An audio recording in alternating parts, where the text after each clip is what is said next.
Ассаламу алейкум достар. Бүгін сіздермен орындыққа тағы да чехолдың тағы бір түрін тігіп көрсетемін. Ол үшін менде кәдімгі обычный стрич велюр матасы және резинка керек болады. Резинка менде ұзындығы 1 метрдің көлемінде мінекей.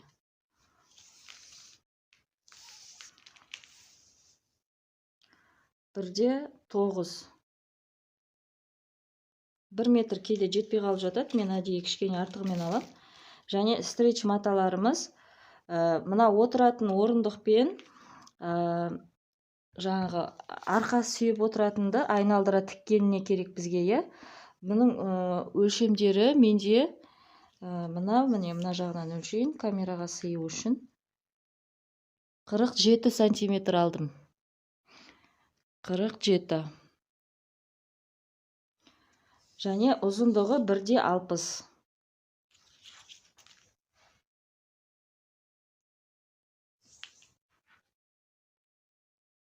Міне 1-де 40 және 22. 1-де 62 алдым ұзындығы. 1-де 62-де 47. Және етегі менде етегінің ұзындығы 20 сантиметр деп қысқасына заказ беріп тұр. Сіздерге етегі ұзыны керек болса 40 сантиметр аласыздар. Қосымша тігісіне 1 сантиметр қосасыздар. Міне менде мынаныңкі ұзындығы 22 сантиметр болып тұр. Тігісіне 2 сантиметр кетеді. Сонда етегінің ұзындығы 20 сантиметр болады. Бұлай ұзындығын 2-де 10 алдым. Енді біз мына жаңағы отыратын жерінің сиденесінің менікінің ұзындығы 45 сантиметр. Отыратын жер осы жерді белгілеп алдым мінекей. Екі жағынан да соны белгілеп аламыз. Және осы жерді қалдырамыз да. Осы жерге мына белгілеп алған жерімізге мен метка қойып қойдым. Мына екінші жағын қалған 1-де 15-ті әкеліп екеуін бір-біріне беттестірем.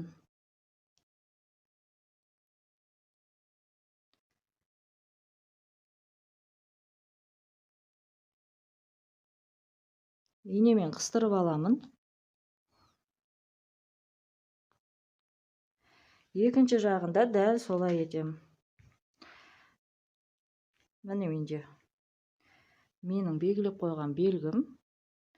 Осы жерге екінші жағын алып келем. Екеуін қыстырып белгілеп алам. Бұл жаңағы орындығымыздың қабы болады, кигізетін жағы болады. Мінекей. Сіздерге жайып көрсетейін.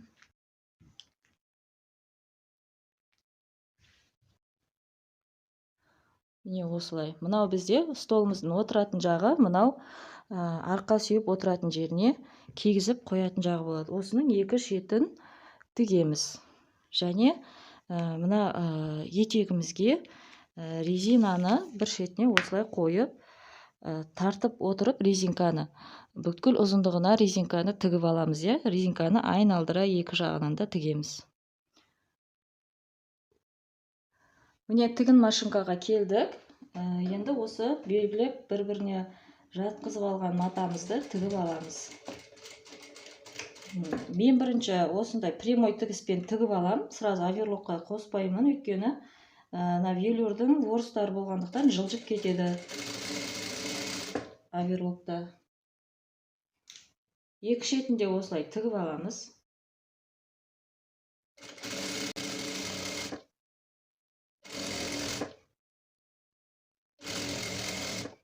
Арт жағынан кішкене тартып отырам, өйткені асты менікі жиырылып қалмау үшін. Міне екі жағын тігіп алдық.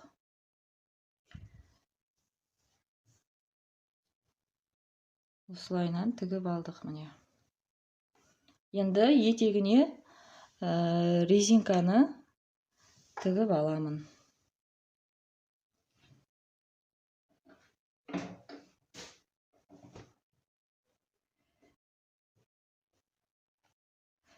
резинкамызды бірінші осылай қойып тігіп алам.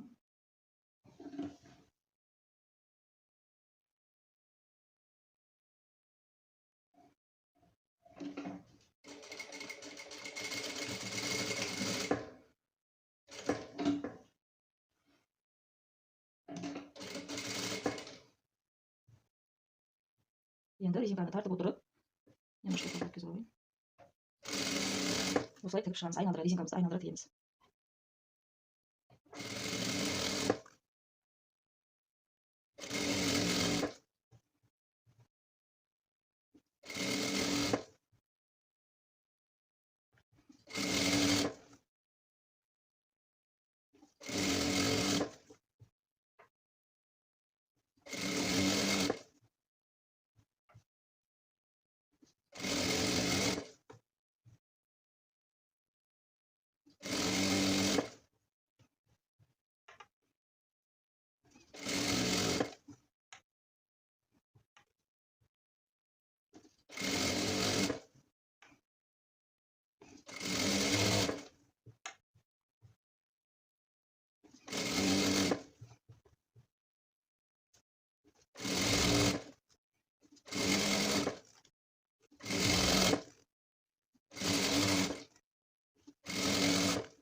Енді міне резинкамызды тігіп алдық. Мына жерде артылған резинканы кесіп тастаймын.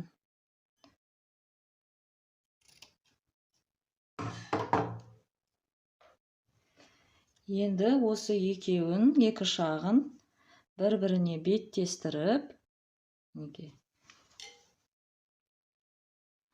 осылай екі жағын тігіп аламыз.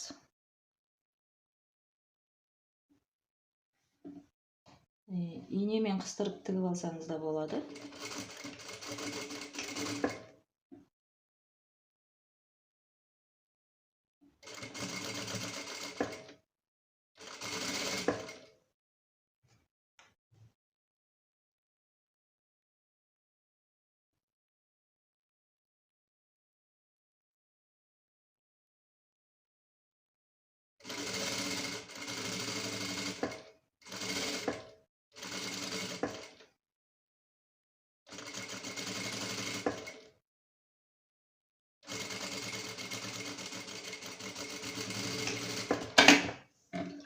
Енді осы жерді оверлоктаймыз және мынау қабымыздың да екі жанын оверлоктап аламыз.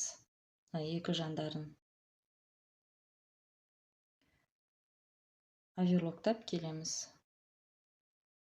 Қабымыздың екі жағын тіктік, оверлоктадық және етегімізге резинканы тігіп алдық және шеттерін, екі шетін біріктіріп тігіп, оверлоктап алдық. Енді бізге осы екеуін біріктіру керек. Ол үшін мен етегін тура 4-ке бөлемін. Белгі қойып алам. Мінекей. Және осыны тағы да 2-ге бүктеп, тағы да осы жерлеріне белгі қойып аламын. Міне мына жерге және мына жерге. Енді осыны мынау орындығымыздың қабының бұрыштарына келтіріп, инемен шаншып біріктіріп аламын. Мінекей бір бұрышын мына жаққа келтірем, сызықпен сызық, тігіспен тігісті келтірем. Сызықтары біркелкі болуын. инемен қыстырып аламын. Және мына бұрышына мынау келесі сызығымды, белгімді, то есть келтіріп қыстырып аламын.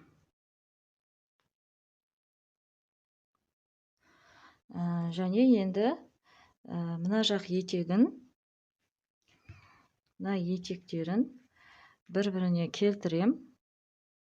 Мына жерлері бізде бұрыш болып қалмау үшін кішкене дөңестеп жібереміз. Бұны енді оверлокпен сразу тігіп отырып та егер жасап жүрсеңіздер де болады.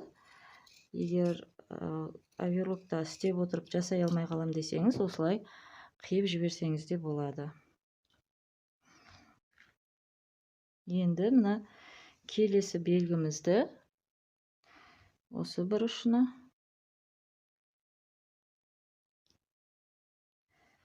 бәрі біркелкі, бір резинка біркелкі созылып, етегі біркелкі болып тұру үшін осылай төрт бұрышына етегімізді қыстырып аламыз. Және енді сіздер осыны бірінші строчка, прямой строчка машинкада бір тігіп алып, кейін оверлоктасаңыз да болады, немесе сразу оверлоктап жіберсеңіз де болады. Мен қазір бірге сразу оверлоктап жіберемін.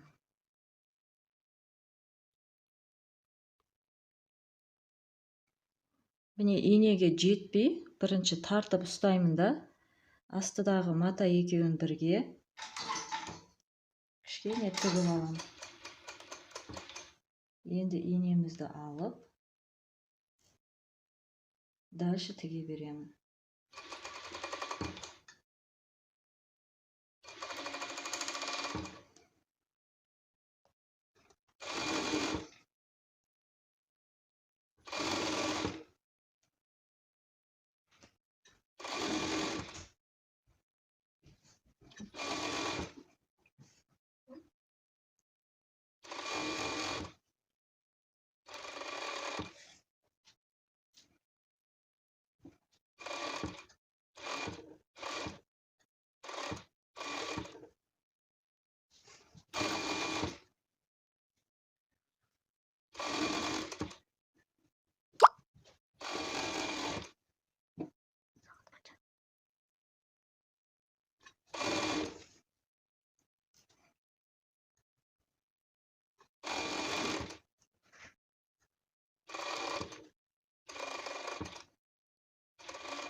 Міне оверлоктап тігіп алдық. Әдемі болып шықты тігісіміз. Енді бізге етегін бәрін оверлоктап алу керек. Егер оверлогыңыз жоқ болса, екі қайырып тіге салсаңыз да болады. Мен оверлоктап алып, бір қайырып тігемін.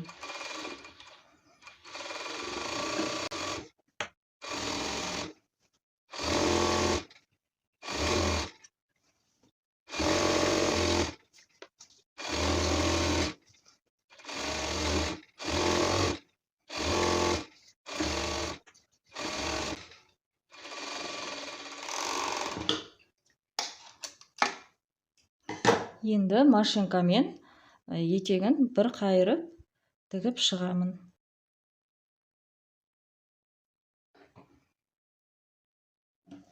Көп қайырмаймын, кішкене ғана қайырамын. Сантиметр где-то.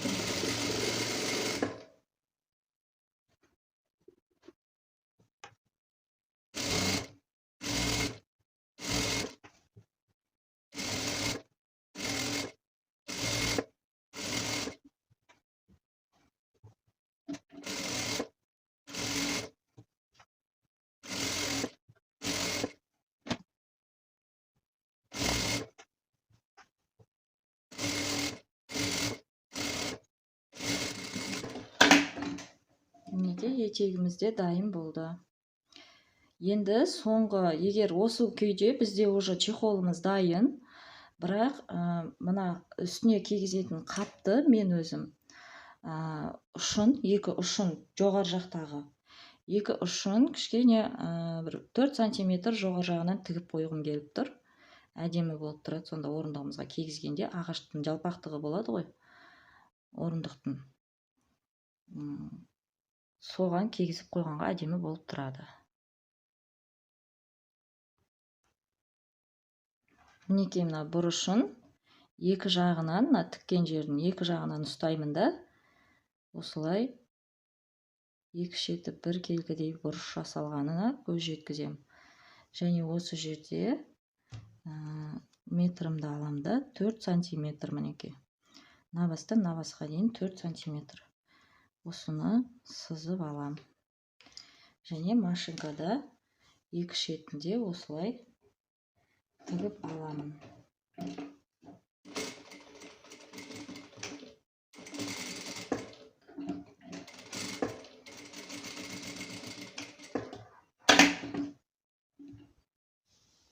Енді екінші шетінде дәл солай, мінекей осылай ұстап алдым. Мынаны тіке қойып қараймын, екі жағы бірдей ме екен? Бірдей көріңдер.